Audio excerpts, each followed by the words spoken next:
guardo Pino, guardo un libro, come faccio il libro, che dice il libro è lì, però è anche nella mia testa, come faccio a sapere che quello che è nella mia testa è proprio quel libro lì? E quindi sviscera nel primo di questi 2 volumi tutto sto bagno di filosofia, e poi nel secondo ci racconta, è un diario, ci racconta come ha fatto a uscire.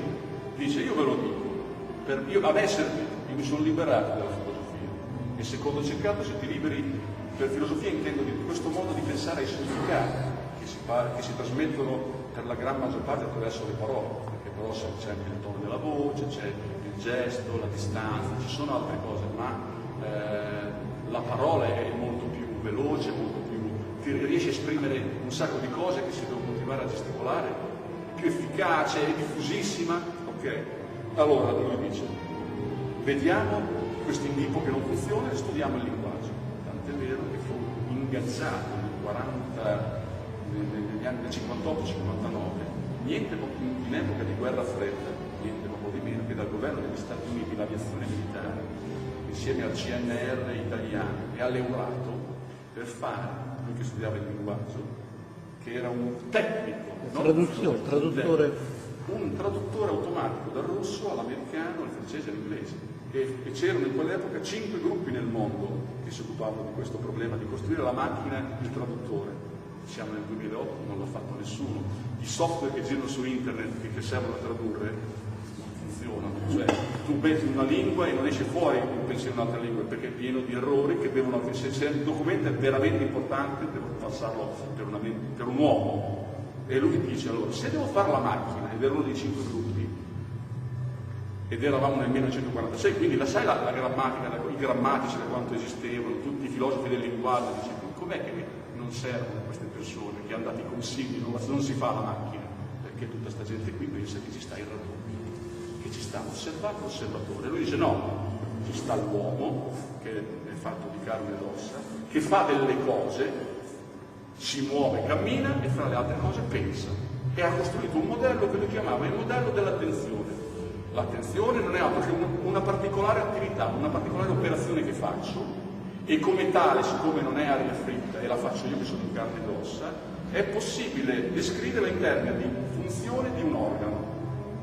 A quel punto lì dovrebbero essere i biologi, i fisiologi, i medici che studiano il corpo umano, una volta che hanno capito che il raddoppio non esiste, che c'è l'uomo che si comporta in tanti modi diversi e pensa e dice le parole dopo che ha pensato. Dice, io studio come facciamo a pensare, perché quando ho capito come facciamo noi posso fare il meccanismo, perché quando vado a costruire un meccanismo o hai capito quello che deve fare, la funzione, e la sai riprodurre, o se no la macchina non funziona. E infatti il traduttore automatico non ce la fece neanche lui, perché poi vennero meno i finanziamenti, perché diceva già allora era un'impresa che avrebbe richiesto i soldi spesi per andare sulla Luna, perché capire come pensa l'uomo è un progetto. D'altra parte, per gli scettici, dice, non è che io ho bisogno veramente di costruirvi la macchina che pensa e poi collaborare, ha partecipato anche Pino Parini, addirittura la macchina, un pezzo di un meccanismo che osserva e descrive. Negli anni 60 lavorava un progetto dove costruire il computer che con un visore faceva le stesse cose che facciamo noi uomini quando osserviamo, quindi riconosce una pera, in questo caso un piatto, una mela e quante altre. E doveva sapere come facciamo noi per poterlo fare sulla macchina. Tutta la robotica dell'ingegneria, della cosa artificiale, come si chiama, intelligenza artificiale, è ancora inficiata dal presupposto, nonostante Ceccato, che non lo conosco, è ancora inficiata dal fatto che comunque ci sta la realtà che è lì. E te che la devi riprodurre, stanno ancora cercando come si fanno a mettere insieme 2 pezzi, che è stato, secondo me, secondo le persone che si richiamano a Silvio Ceccato, un'operazione insolubile, perché è contraddittorio. Come ogni contraddizione non ne troverai mai la soluzione.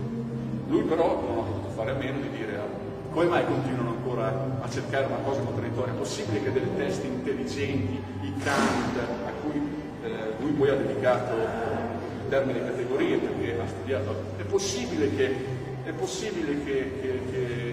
taglia la testa, è possibile che non abbiano capito.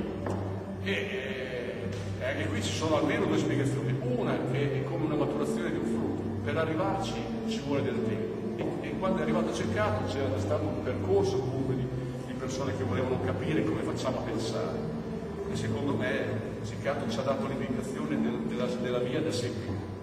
L'altra è che siamo fra uomini e ci sono dei ruoli nella società. E ci sono dei ruoli dove c'è qualcuno che comanda e qualcuno che deve obbedire.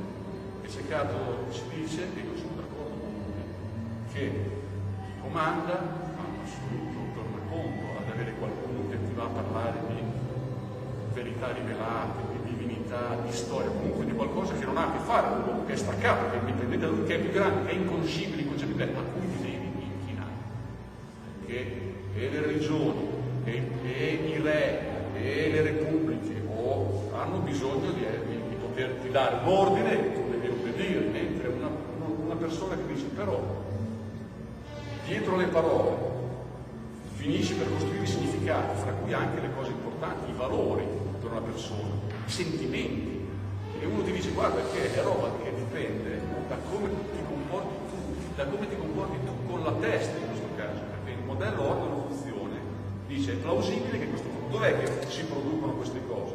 Probabilmente è una parte o un pezzo del sistema nervoso centrale. Ciccato dice gli studiosi allora che studiavano l'evoluzione dell'uomo